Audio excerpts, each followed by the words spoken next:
Praise the Lord. Praise your holy name. Glory. Hallelujah. Amen. Yes, yes, yes. Ia fatalo fatu tato ainga le vai ngale fiafi. Ia leo fo tato iai ia ile favorino tato proclame ole manai ole manawa ngalwenga. Glory. Ia pe Hallelujah. ona iai ia fiafi o aso tasi nei lai tu la to o falofa fatalo fatu tato ainga. Ia mai mo fa fo mai. So se mauta mo so se lawa so se nupu mo so se la. So manuia nei tu la laso. Fe lavolo e mai mo mai ai. Hallelujah. Fatalo fatu proclame ile suafa au le Le tua. o Yesu Kristo. Glory. Hallelujah. Ia le tua le nei vai ngale fiafi. Ia le fo tatu tai tonu mai ia ile manavo ngalwenga. Ia le tua. O le tali watu I moto malawa mai se ainga o tapo mai. Glory. O tuma o pea le anga le lei. Fai pea o le tua. Ia te tatu malawa. Mai se fo ila tau le wanga ia tu ngalwenga. Ia le nei vai ngale fiafi.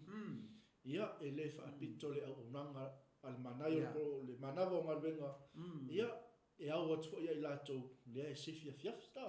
Sifia out. Moli fa moli basta. Sawa le mo ila tau wanga ngalwenga.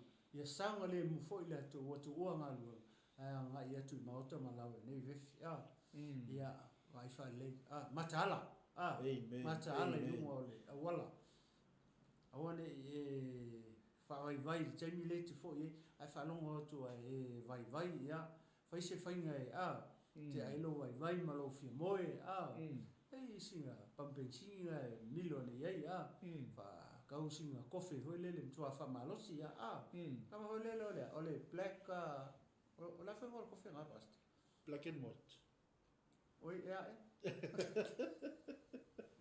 ali o kofe di ngoi afa me udi kama black coffee amen malo si foi le mo ia po sa vi foi sa apa kama le vai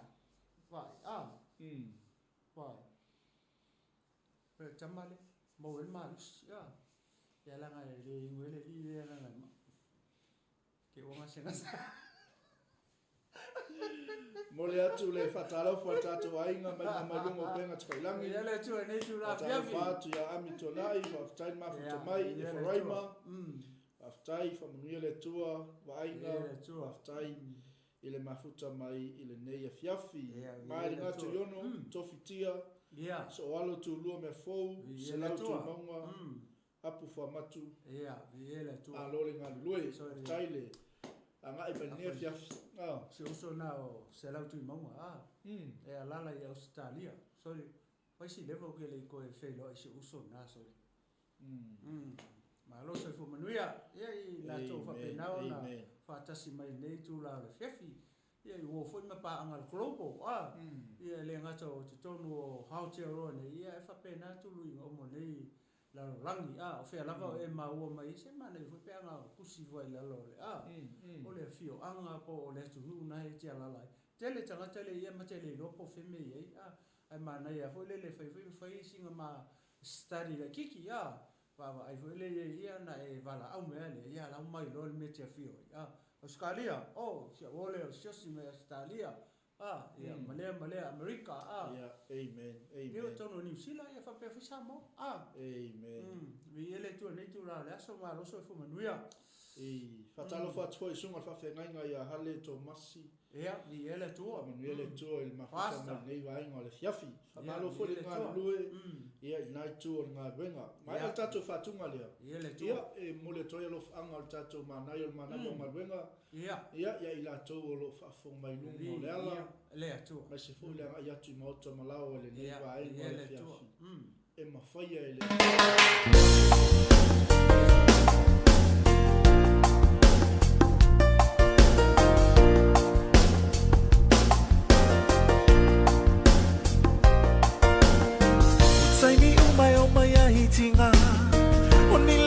Silo na faingata Tale mafayo na tete na oloi mata O te pesili foya te amu O pelo poto malo umalosi O te tete atua I matangi mafa Matangi mafa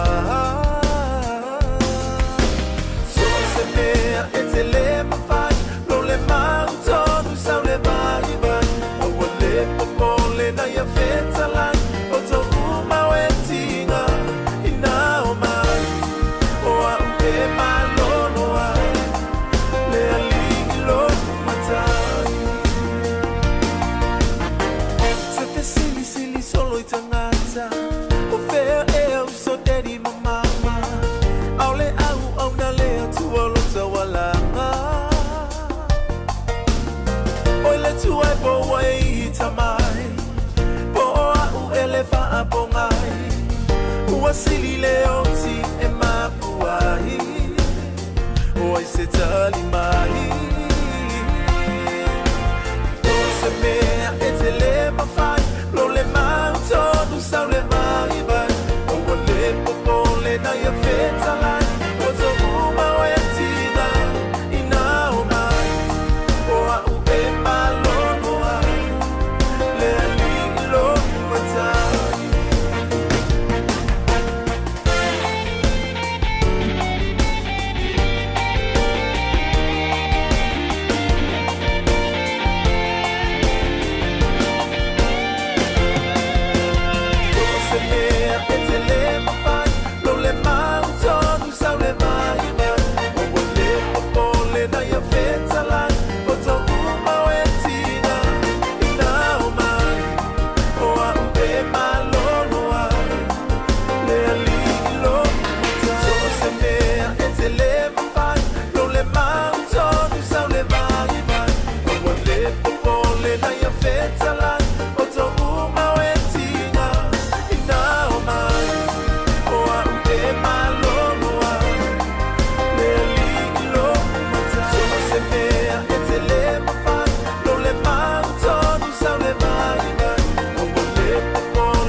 Amen. Amen. Fatalo fatu ya le atu mau tangi ilima. Faftai mafuta mane fiafi. Ile tua. Wai suni mailo. Malio. Faftai mafuta mai. Ile tua kilo. Kristo. Mariana lupe matasila tautai ole fue. Faftai mafuta mane vai mali fiafi. Ile tua kilo Kristo. Longovi si aloi. Fa matala la lovi fue loa i fopo. Oh, ile tua. Ya fa malulo toi pe afai ele o sao fa le nga tunga lo so ya a hola le ya ona i fo sila le vai ngole fiafi e fa man le tu lo mafuta mai le tinu ya esele mana yo fa tu ngole sa tato fair toma ye ni vai ngole fiafi le pese le fra uma ui la so sila fia ile el fa tu ngole sa tato fa lo ngole fiafi basta watu foi le fiafi male fa fonfonga foi le umpa ngale ko ia te awaia ele ma e pese ya ele ma ele tu ele ma na e pese ko le pe a ma fo le wa pe ole pese ho le pe o lai falling on me ma na yo kula pe tau a fiso soani mai a fa lo le le pese ma upu male fatunga o pese o lai ono a fia ele ma fa o tata fo le mo me o fainga wo o le tama mari tei mai se la le tei la le wo break up right o le tei mi pito sili la na una fainta imo le pese le pe ma fo ti e bangai le pe fas fulu pasene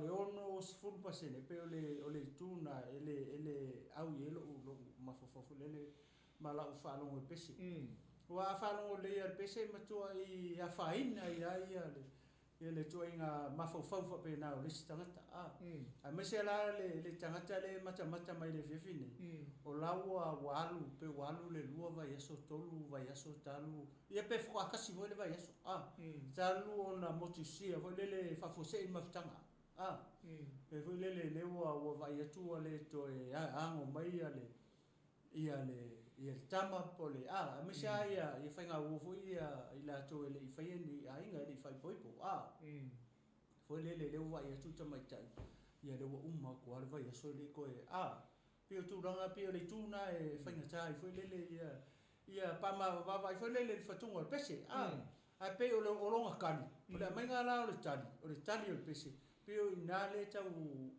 tau au mai sina ta mai fa ma fa kanga le kiki a foi lele tau mai se fa ma fa nanga ile lot tangata le loto maftia le pese ia ai ele a welo uso pesi la se va en fa tungo vole au yelo fina ngalo ona upu foi o pesi ya wala upu yo fa tungo ile tulanga foi lele fenga wo fenga wo foi a Michel fenga wo foi lele pe wa ana na fai ile wo foi lele la o ye ya mana tu ole te mai tai ia va pe o ia ale e fa pe na foi le tama ai ke wa ke wa break up fa se ia pe la o inala e te le sia fa ina yo o tangata so tangata so i fu fa pe nga mai sia ia me fa e tani fa pe al manga ia la le tali yo pesi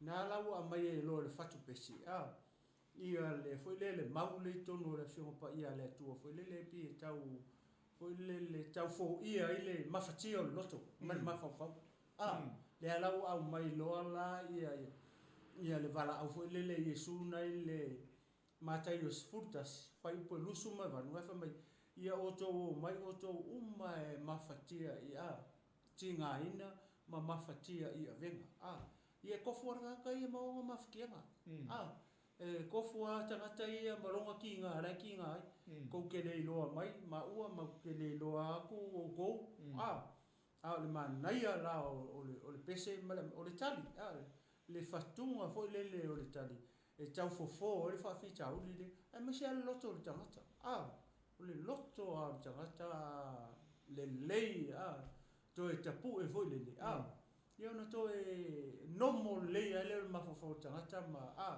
whangalo ia ni tuona i mani whawhitauri. Ia tato ui i whawhitauri. Pe kako mai nei Yesu. Pe sao ia. Yesu o mai. Leo Yesu le vala au Yesu. Amen. Te ue whalongo i le pese le lefa mai o upuna upo Yesu le o se upo mai po. Upo Yesu le mauna mata Yesu tasi va ipo Yesu wa. Nei le vala au whaala ui tele na Yesu o to uma e tinga inga ki nga inga le mea tinga inga fai nga wo ki nga inga e ka lafu ki nga inga le mea tinga inga fa nau ki nga inga inga ki nga inga yo uso ki nga inga yo ku fa fingi o me fa pena e ki nga inga yo anko o aunties o kasan se me uma fa pena e kele ko inga maftia e tele to inga tinga inga Ele mafakia. Maftia ele kasi e kele so many ale mangai o le vala au foi le Yesu le vala au fongale it's an open call o le vala au fa la we tele ele vala au Yesu foi le ile ekaresia o le vala au fa la we tele o le ale to inga mafatia o le ale to inga tinga o le ale ko inga avinga ngai ki avia Io le vala o Yesu e ko ke saula saula Yesu ai o ke sau kamale usu pes ke fo e sau ko ti malaia pe yo le wa pe yo le tali le li lifa ia i lo fina nga ia ai ma ia la ka ko fala ngolo foi ia ma le si foi la nga le ava tursi e se va en o le pese le ke fa pe mai le au ke le ia i lo fina nga ia pe o le tali ai se ka ko fala ngolo la i por pese le mo ai le tali ia po le al me nga ia le mafakia ai ia foi la le me nga fai ma venga ya te oi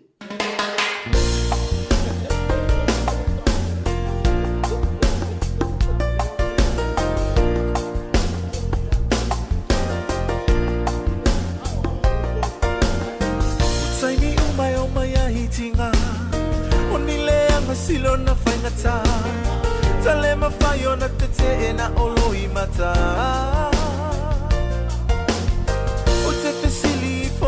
Te amo o pelo ponto malo umalosi o tete e atua I matangi mafa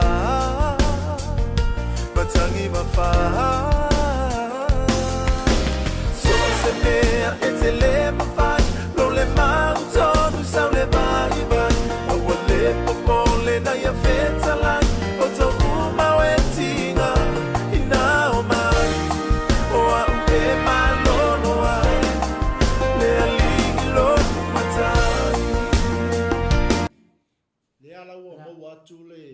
ngol fatunga le ai ia li fa ye lo fina ngalo ia pe folinga mai o se tangata ua mafati e venga ia ua te e atu i ti ngā o leo langa ia po se tangata foi o give up ia tongi solo o fiu wa uma that's it mea ngā ngō ufisilia kuai alanga ngā o le tali le ngā mai lo fina ngalo ia le whaafonga mai le tato o tunu mangingo ia manino tele sorry ia esa moni fa mau ia se fa uma pe Se te sili sili solo i tangata o fea e au so daddy ma mama au le au na le atu o lo tawalanga oi le tu ai po wai tamai po au ele fa po ngai ua sili le o si e mapuai oi se tali mai se mea e te le mawhai lo le mautonu sau le maibai o wa le popo le na ia whetalai o to uma o e tina i nā o mai o a u e malono ai le alingi lo matai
e kau ave le mafa o avenga ma fa fita uli o vele fa mai o si le oki oki fa fe o le winga o le oki le tau tale tangata le o le pule le o se tu lo nei fe o le mawhai kau ave le io it's a heavy burden le avenga o le whinga amo too heavy ese le mana i o le whatunga ngai wala ngau le au mai to tono la fionga le to o to umo e tinga ina ma fati ya venga ia mai ya Yesu se no per calling le la na amo fa ni fie foi la venga mama so to ya ni mo fi o el pule le pare cari va go cari sa le fo le o tise salta va go cari ia la wa ko aka le skaka ale ma fa le stanga le we le pe fa pe wa ala kala masinga kanu break up pa wa le o le to inga ma fo le ma fo le stanga o la fe ke nga ia le nga ngo le tu ma le nga nga kamali fa ke mo le i ya sa kangi ma fa so che wa mai mau so fo ma lo wala ke wa e alu fa se me fa pe ia misi a to ile ava ngo ka ko ile malo le tu ile ola e fa amen be patient ia it's to va ia to ko sa fo ia pe a fai e ke ko anga ki kalo kakalo a fai wo break up kakalo amen e ko e kai mai la te talo e kakala ke ro fa maongi hallelujah o la te me to fo i mai e makoa e ko o ele tu le ro fa mo i loko kakanga fo I mai ya e ko ka ai o te mafo fo e ke alo ke pe lu ngol u na fa le mistu na maka ya patalo pacho miso chacho ya le tu ne se po pori pas da le fa malo se tu chacho ai nga le tu mai al chacho fa tunga le ya chacho mai lo le ko le tu ya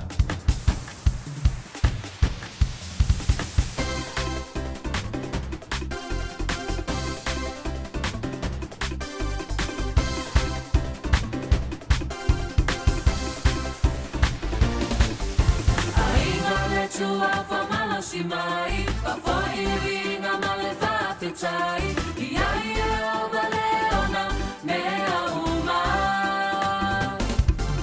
Tu esse me uma te vai vai, o lona tata te mama no ai, a lua no la tata na te sisi lambai. Sauni lo tu lai mai, alfa mai vai, toi fai to alona toi a feel mai. Malalo mai mai ata mai Fatilo mai siva mai Alleluia mi ile tama le alo le mama paya si olima fanene ina e o manzo tasi paya ia si va fale amana fatto parti mai ma va via lo tua ai non è tua fa mano si mai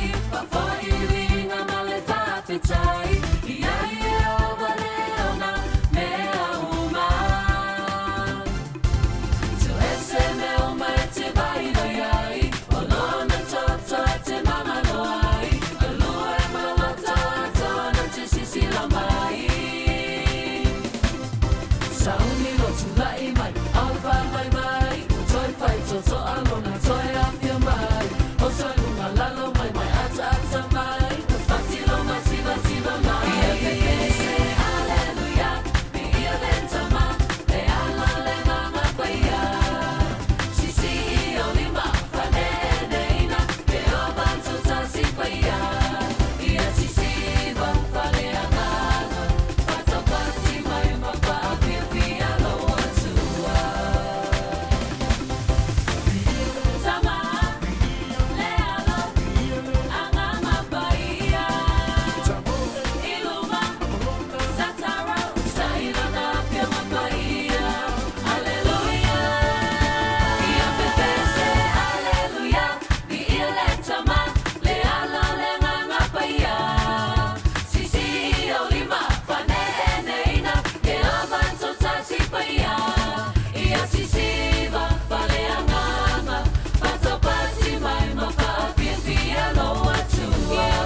Yes. Moni ma fa maoni.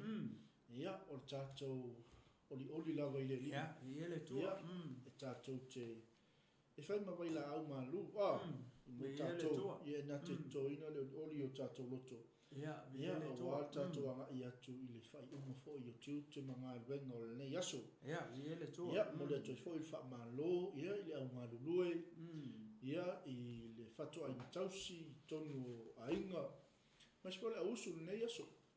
Lau whinga ruenga, ia i company, ia o ngā ruenga al malo, ia maso se whaiva lava lo e ngā lue, mai tau tua ai, ia le tua i nā malo le usu, malo le ngā lue. Ia le ua, whai ufo i ngā ruenga ma anga i mai le taimi e ai toi mauta malawa ia o lo anga le lei mai te le tua a e tal tonunga ia o le atatou anga i lo le tatou manai o le manawa nga luenga ia ono nisfo i proclame fatulanga ina ia al tatou au nanga amen ia i ele tu nei afiafi el manatu male tal tonunga ia o le tatou anga i sa o lo tatou famalos o le a maua se famalosi mo tatou le afiafi nei malitusi le o tani elu la lo na mata upu e ono ia e a mata la le faitau le fo ipu le se fulu a pasta tani elu e ono ia o ile la mo mese tatou famalosi le afiafi nei a ia e tasi ala fo ipu le fia faitau le afiafi nei a o le tala ia o le tala atoa ia e fatatau le mele na tupu i a pe ia na ma fa so tu fo le pese le na mo wa fo ile taimi o maila ngona fa pe le tangata amen ua le lo e tangata po fe ye o le lo le si tangata po fe le me mo mai se tali o se fa fitau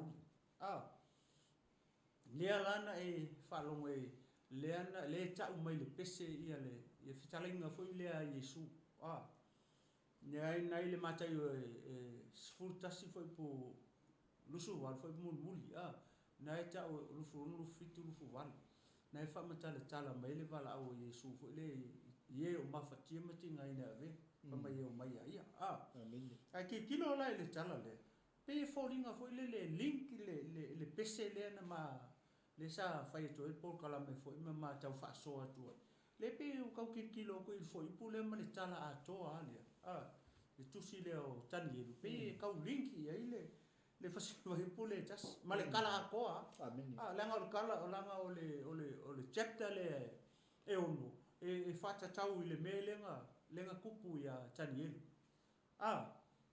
Jamie na foi le na fetai inga ia tani elu ma fa fitau li o le ma pe o le ma ngai ai ki kilo foi le se uma fai tau tu foi pule to no fa no so i ta to ke siano ma le fa to ma le tino ke wiso le pa ia ma le au pele le fia fini fa no so o ia le tala ya le fa foi pule o le ma ngai o le foi pule fulu ia te wa ia pa ki kilo pe o le foi pule o le vesle pe o le fa auto uma ia le chapter a ko le wa kele yo mo verses mai ele verses mua se fai tau na foi le e luas fulu ma le valu foi upu pe luas se fulu ma le valu verses o le chapter a ko ale e o le kala o le story ma le mele fa matala mai e tustala le mele nga kupu ya tani e ai va vai foi la e pe ona ma fa ia tu foi le vala o le pese mai e pese le na uma tu le fe mai le vala o Yesu yo to mai uma o to e maftim tinga ina e vengo mai ka io le mau masang a ke kilo la e le mele o tupu le fa pita uli i le foi pule spu se o ma fa ita mo tu ala foi pule spu le fa sa ti ai le io ona fa so solo tu ele ma fa so le fe fini pas ia wamba wa ua loe tani elu wa tu sia le tusi ona alu atu ai leo o ia i lona fale ua vanoa fa malama o lona potu e fa sanga i Jerusalema ua tai foi fa tolu i aso na to tuli o ia i ona tuli vai matatalo ma fa fetai i luma o lona atua fa pei ona masani ai o ia o le masani le tani elu o le ale masani e tangata nei o tani o le tangata tatalo o le tangata e mafuta i lona atua o le tangata e masani i lona atua masangi va fe e masangi in kala ngoa ye e masangi ona tatalo ye o ata mi tatalo le fa mai e fa kolu i le aso tae ao a uli malepo ale mele o tupu i o le wa kupu ke le i o fa la le o tupu i o le ua molia ua faile o molia tanielu wa mele le na tupu i ina ua fa to i lalo e me tai ma peresia ia pelesara le grandson o Nebuchadnezzar. O nga take over lola ia me taima Persia. Ia pulenga le taimina. Ina ua umatuna o Babylonia. Ua o le kupu muli a leo Belisara. Whamai o le akali'i o le awhawhingi o Nebuchadnezzar. Ia kamale mo ia Belisara. O le awhawhingi e lao Nebuchadnezzar. E whanga ua le kangaka le mo ia Belisara. O ia le ngangaka I kupu o Babylonia. Ai tu lai mai loa me taima Persia e pu lea le la rangi I taimina. Ai mana tua, o le taimi lea, sa iei tani elu. Sa iei le perfeta le o tani elu le taimi o Belisara. Faa umatia me taima Persia ia Belisara. Tu lai mai loa me taima Persia e pu lea le la rangi. A la ai so I fua I pea la ia tani elu tonu. Nga vai foi lai le tala, fa mai wa uma wa fa ku le malo me taima Persia. Ai, e vai le fa kulanga, fa tulanga ina o le malo. Nga vea la le tangata le nei o tani elu, ma tangata sa mawalunga lona tulanga. O ia o le tangata poto. O ia sa tai tangata po poto uma. Iso tono me taima Persia. Wa vea la le tulanga o tani elu. I to tonu o le whainga malo o me tai ma Persia, ma mea ngai ka ngia e isi au li le ilalo ifo ia. Ngai ka ngia, nga loko le anga le uli le sa ilalo ifo o tani elu. Ona o le pato tele o tani elu. Le ai masisi o le wali e wha kusa ale so lako iloa e le ata maima le poto o tani elu. Oisea, le anga o le poto o tani elu, o le poto mai lona atua. O le mea ngai ese. Le ala o tau mawhaile wali ia se mea whailele. Ina ia whasi o tia ila ia tani elu. Ai whamaile tala le wali ia. Tau mwhaifa popu o tu whailele wale tala ia naua e silofia. O e whalongo so o fo iei. Au se mea lea. Le fua mai a maua i ne e whewhi. E mate tu whatuai. Mauritino ke wiso male au pa ia male au whatuatua i le whiawhi nei. Wa whiu la le au ali e tau sa ili se mea whailele. Se mea le anga o whai e tani elu te tonu o le malo. O me taimi Persia ele mo.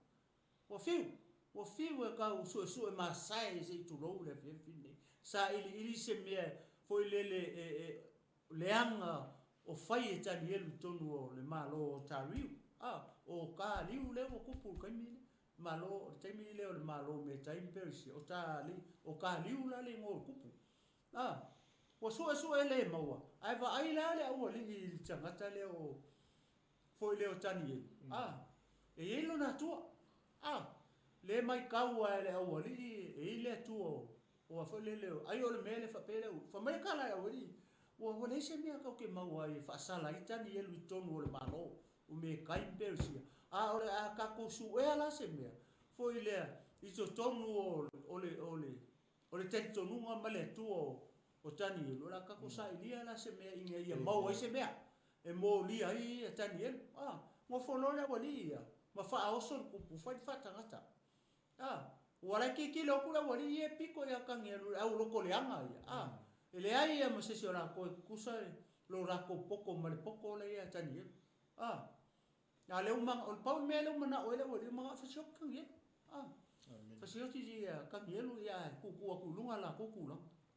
Ngo fo o mai lo lia kuso le fa vale lo lia kupu. O kali o mai lo fa se fa tangata. Ina ia ifo mai tangata.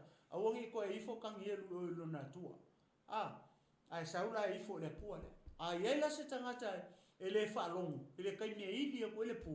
Anga ili ko le pu fa pa mai la lo ai ifo fa tangata le.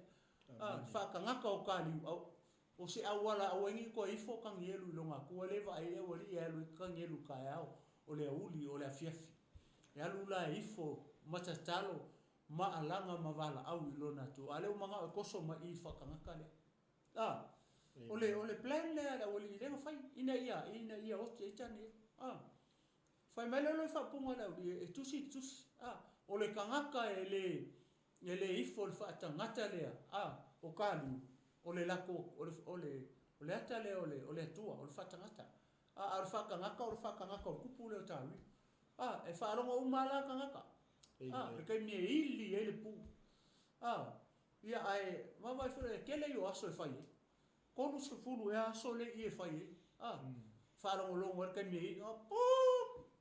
ia fa o la lo kama ili fa tangata male ole unhala fai mai ai le ifo la i tangata mai lo ka ele ifo pe o apo kako mai lo kongi kongol pale o mauki mo o le taimi e kongi ka la lo pale o ka mi anga o ki le fai upo le sfuru ma fifilia ma te au mai le fefini o le se fe au mo tato o ke fa au lukala anga la e au i le melia fa pe o lo vala au lea i le atua i kaini o pua wale mena tani elu na fai o le fesili i le atua i le kaini o pua fesili i le atua i le taimi o fai ngata ask God in time of trouble o le mena ukupo i lo ke le fa le kom o le mafau o tani elu ele fia i fo whakangaka le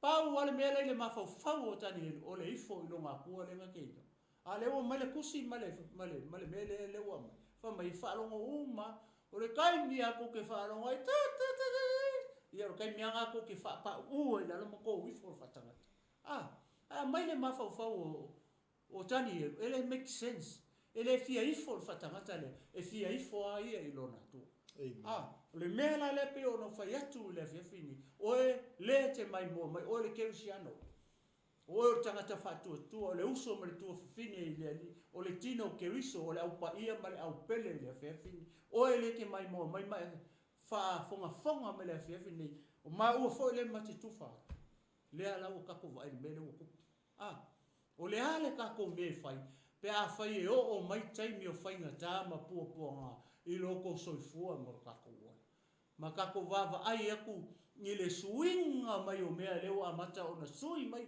le ken leo mea leo ngatu pulanga ni o kako o ai tatou te vala au o ai kako ke fesili ai i le kaimi leo o tatou i leo o tatou i le fa tau si inga o aso e ngata ai ele o le taimi nei tatou te vala au o i le atua e leo le taimi nei tātou te sa ili atua i le atua po le hale mea kau ke whai amen a le mangingo le mea le whai mai ua wha longo ua i loa e tani elu ua tu sia o le kusi o le ale kusi o le kangaka e le ifo le whakangaka lea i le kaimi e ili mai le pu o longa taunu unga o longa kaui o le kokongi o le tangata le wha longo i le leo le pu le teme ili mai le pu o longa i unga e kongi i le mea e ia le unga e kongi le lua o le unga o le unga o le mukua kauwhi aia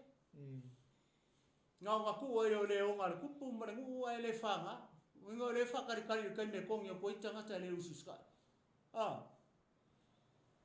tau wawa aila i o le maa ngai e whamai ua i loa tani elu atu sia le tusi o na alu atu ai lea o ia i lona fale.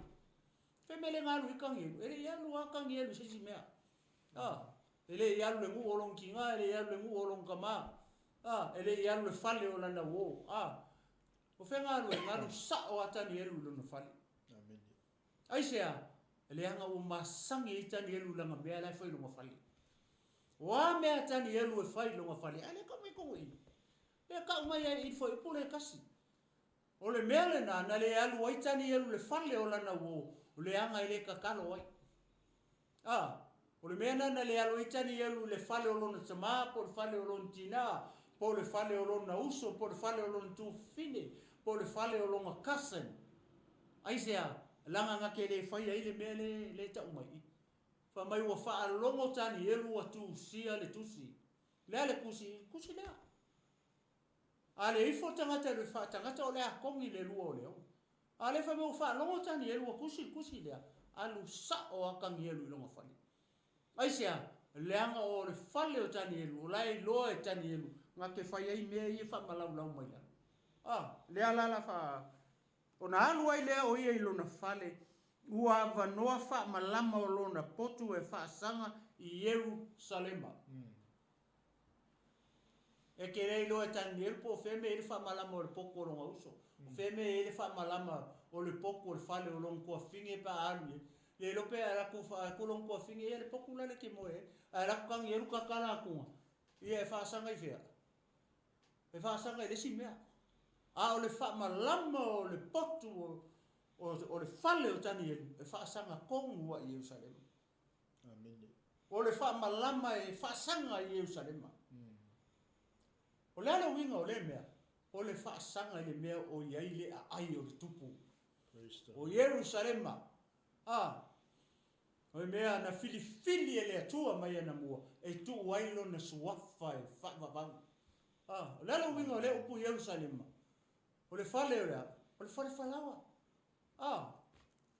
esa le ai o le the city of peace Peva I fa sanga tonu wa I fa malama o le fale o le potu o tani elu mele nga loi I tani elu longa I lava fale ele I alu se fale o sisi ai se alanga I loa e tani elu o le mele fa I tani elu I nganga suso o le fa malama kaulanga va ai Jerusalema le ale si mele fa mai e le tala no mai wa va no fa malama no fa sanga ua ta I fo I fa tolu I aso ona to tuli o ia I ona tuli vai fo I fa kolu I le aso ka e ao auli a fiafi e alu le fa malama le ne fa sanga I Jerusalema o le ala nga me fa e ko kuli ma kakalo e fa sanga I Jerusalema le ai o le tupu le ai nga fili e le tua mai ana moa e ku waino mo swafa e fa o le mea nga le fa sanga ia ni tani elu fa sanga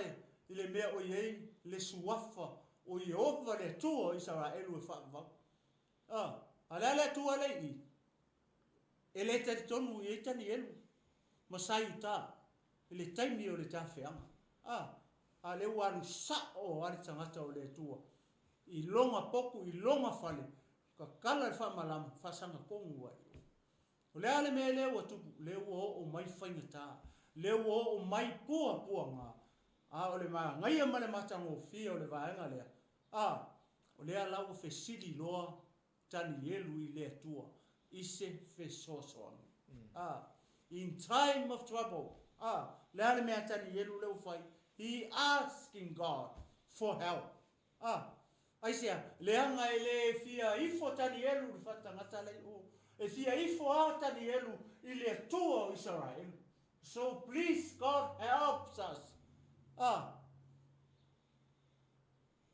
anu ifo yo fa sala ele tua le ai ifo pe I lona tua e ka penga ele tua le wala e la ve ngai o ele ki mai mo mai mama ua le fa soa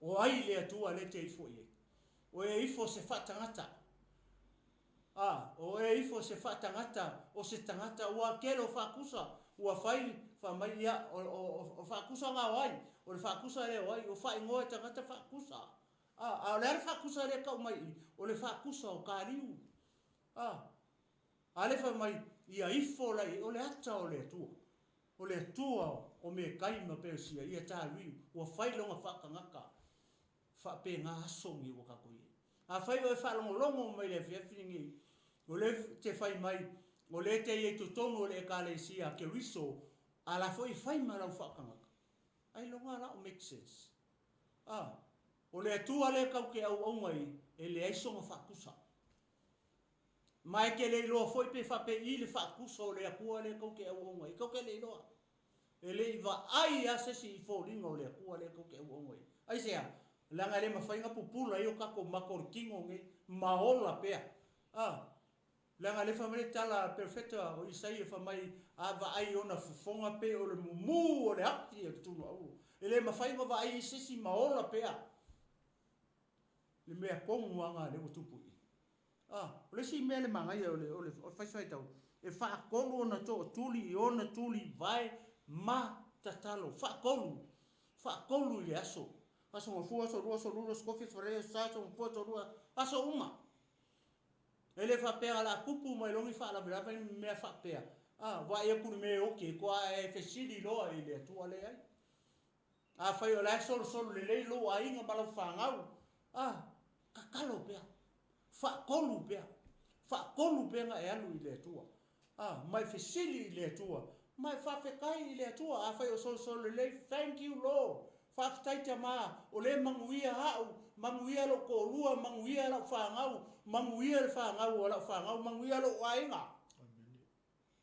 ai le whape ke whakarikali se e vai aku ua kukupu mai ni pe fea ni whaalave o ani mea whakae oso i fo le tua le ai vai le fosfo i pule fa mai i aso uma malesi la me le fai me le fo i pule spo fai mai ya e pei ona masani ai e le fa ko a fai e tani i le aso nga fa longo o tani e lua uma kusi le ai o le lifestyle o kangielu i aso uma le fa mai e pei ona masani ai e kupu la le melea ma mai le fa tonunga lea ala e ola kangielu le lifestyle ele fa pe ko a oso ku kangielu le tua ke manga o mia so angi le ai e masangi le tua mai kakalo le tua mai kuli vai le tua fa kolu le aso or even more than that ele fa pe la kuli o fe me ke alu kakalo ai alu lunga lo ka vale kakalo ai sabali vali le paka exercise kakalo wherever you go o le wa open fe me te alu pe ki ku ila lo se la au ave vela po sa moa ngai ve vela kakalo nga tama fe una mai singa e malu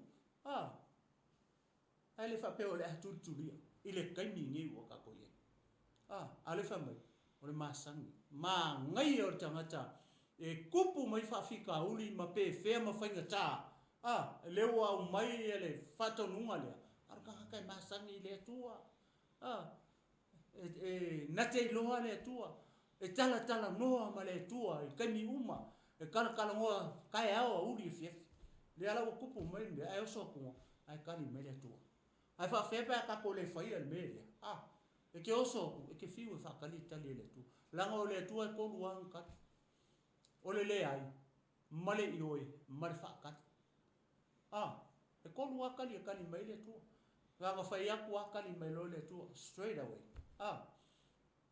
fisilia tu fo fie moso sangi le tua fa mai le tua fa ka ya le si vai skai e ke ask God ama mai le tua no ai sia langa le masangi le tua ya o le ala nga e kali mai fa pe nga le tua o le ioe fa kali male le ai sia langa le masangi le tua ya le fa ko fa longo ale o le tua i lo le inga wai vai aku e uma pa o ko ngol pa le e passa le kai tu atu le sunga ko sa fa so el vai nga le man foi pul man me le wo vi ele tu ne tu ra me ma lo le so te lo le wo ala mala mafai ko tatu ma na yo ma na go nga venga ele tu e se ma tango fio le ngalue mai o le tu i se au mai lona fina ngalo ese le aso ma le aso le taimi ma le taimi e ta oso i tato wa ta oso i tato sa valinga le anga ya ngai lo tu fai mo fiene aso amen ai ese le anga le lei fa soso mai o le tu e le fu wa mai nei fe au ma le sa vali mo tato ne fia glory hallelujah ai ese le mana fe mai wai lo ai tani wa uma o na tusi le tusi well ma sai ni ya bomba fa mau bomba fa ma fa longa oi ma lo ina ka persia ka liu ku puwa ta riu tu be time persia o le ale ngai o inga ta to le fa no le tu pe a ku mai la ka ko vai tau mo ta to vai te joli e o mo longa ku fa ma o inga skula fo o ave le viso le o so era bio ton ai se le mana io a fionga le tu fa mai uai lo e tani uma o na tusi Latus. Ma ngai o le story le fam tala to ina ya le tino. Ale ngai o inga la tangata. Me wo fo I fa tonu le aso na tu vai luma o le atua mua wa. Wa ta talo. Lua wo fa aftalo. Ese le mana ia. Ai muli muli. E pei una masa ni ai tani e. Ele ke I kangi e lu me le amas. Ele I o sole me I kuri ke. Ia, koe nga. Ngai loa e tani e lua uman tusi. La le wha akali mai le lua o le ona. Por pa le onga fo. Le lopo pa le onga. Le onga fo ele se ia nifo koe. Le lopo I ngane ka mai le onga le pa le onga fo. Ele kai li onga I nga Facebook tani e. Nga li ona I nga Facebook matani e. Le fe me tala tuspa ia kusa ele yo o le tino o le tangata I lalo le ele. Kau kia sole. Iyo. Ele fa fa ma. Sole. Ea. Ai nga fai mau o tani e. Nga maku ai fai fong kakalo tani e numa le ona I. Ai ese mana ia. Ona o leo te wawa ai atu I le tatu fai. Wai kasi fai. Ona I leo toi teles tatu o tai. Mia fai mai. Ua I loa e tani e. Ua tu sia le tus. E le ko iai sisi mei luma. Pe I kua mai. Po au kafa. Po luma po la. Alu sa o lo tani e lu le me masangi fai. Fai mai lola ia o le. Ona alu atu ai lea o ia I lona fali. Wai ngā alu longa fali. Ele ia lu fua fai next door. O fe siti, o fe mea gai masinga e alu ia. I taimi o pua ha. I taimi o mawhatianga. Ia. Taimi ua le ise tali, taimi ua e lei lopo o feo lai whasanga ia. Trapo tai. Mai lola ia. Ua I loa e tani elu tusi. O na alu atu ai lea o ia I lona fali. Ua wanoa wha malama o na potu e whaasanga Yerusalema. Wow. Le ale ata le mea lea. So se kaime e lai whaasanga I lea tua. Amen. Le ai tupu. So ngai ki whaasanga I ke usiano. City of Peace. Samoa. Le ase whainga tā o se maunga nai te lua whaasanga. Ia o se manu le nai te ifo iai. Glory, hallelujah. O le teime te whaasanga I lea tua. E tatala e lea tua wanoa. E au mai e lea tua le tani. Mai la ia. Ua ta I fo I whaatolu I aso. Ona to atuli o ia I ona tuli vai. Pai e le ngai o inga tangata e malamalama I lona tua. Glory, hallelujah. Le ngai o inga tangata uonga. Wai loa e tani elu le ko iaias. Po se kupu, po se perfecta. Glory, hallelujah. Po ai lawa, e le ko iese si kati. Pau wā leo le mea e maua ele tani. Wa nao le atua o tani elu. Praise the Lord. Matatalo, mawhawhetai, I luma o lona atua. Whapei o na masani ai o ia. Whai le atua o tani elu maua atua nefyafi. Amen. Ia. I ia le atua. Ia. Po uma upu. Ole va gai o pasa ole mele le atale tonu fai. Ole si me maria le fa ia la ko la ma tala ia fa malama. O lona potu e fa sanga I Jerusalem. Ole ase aka le mai le me. Mo ta to ke usia. Pe fa pe o tangata talo. Le ole mele le fa ia tani elu. Le mangingo le ia fa mai fo I fa tonu. I le aso. Onga ko kuri. La ko ia tani elu ka milenga la ko I longa fani. La ko kangi elu. Ola e makala fa malama. E fa mele kusi fa pe la ko leo tani elu ona ta tala I leo fa malama. Amen. The window is already open. O le ase aka o mai lembia. So le ke usiano mala ingo fa tu le vefingi. O walo ka fa malama fa sanga I Jerusalem. Awal lokal lo fa malama fa sanga I le tu le. Kakala pea. Amen. Kakala pea. I kai ni uma. E fa pe ngale lifestyle akang yelu. Le lo ka tani yelu fa malama le. Langa le famia la ko la makala. It's already open. E ma fo mai sia leanga o langa lifestyle le ia so uma. Amen. Nga ngaro wako kuri kakalo fa sanga Jerusalem.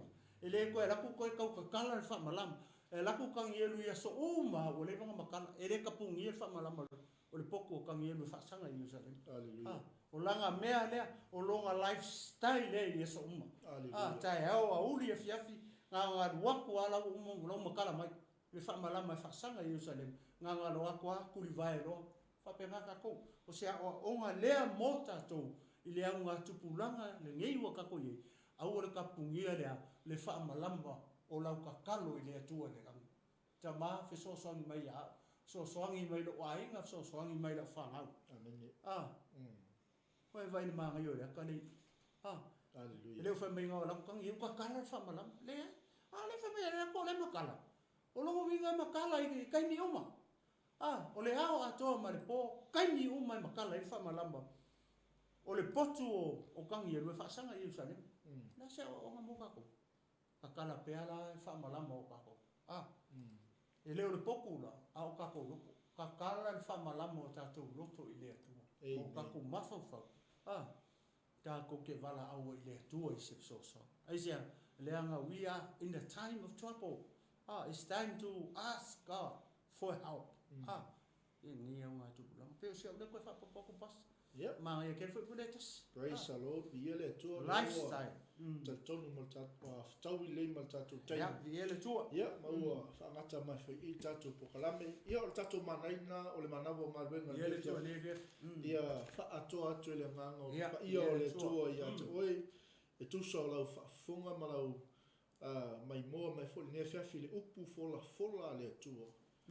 Ia ngalele ya tu le tua fa mo foi le tua ia I fofuanga toi mga luenga matute o le nei fo ia fiafi mas fo yo nisio I tulangi lewa fea ngai ma nei taimi o tai au po le uli ia manuia la vasinga o le nei aso mai a tau nei sunga to ina ia le tino umalo fulu tato toi fila I le aso a tai au I le alofa ma le anga le lei o le tua soifua ma ia manuia